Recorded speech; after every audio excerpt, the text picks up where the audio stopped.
আসসালামু আলাইকুম। এখানে আমি খুদে ভাত রান্না করছি।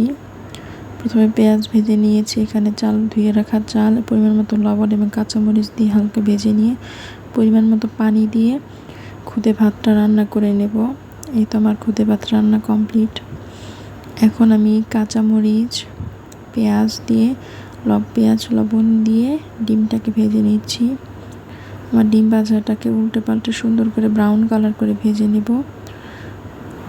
ডিম ভাজা হয়ে গিয়েছে। এখন পাশের চুলায় আমি বাদামগুলোকে সুন্দর করে টেলে নিচ্ছি এবং আরেক চুলায় আমি আলু সেদ্ধ করে নিচ্ছি। আলু ভর্তা করব, হাতে সময় নেই, এই জন্য অল্প কিছু রান্না করছি।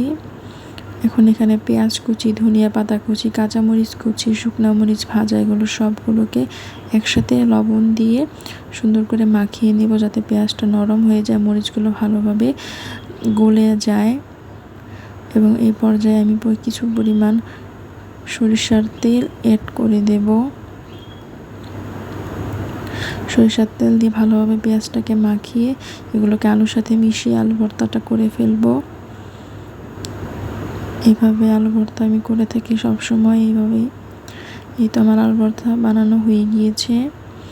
এখন আমি বাদামগুলোকে সুন্দর করে পরিষ্কার করে নিচ্ছি। পরিষ্কার হয়ে গিয়েছে। এখন আমি বাদামগুলোকে ভর্তা বানিয়ে নেব শিলপাটায় বেটে। শিলপাটার ভর্তাগুলোই খেতে বেশি মজা হয়।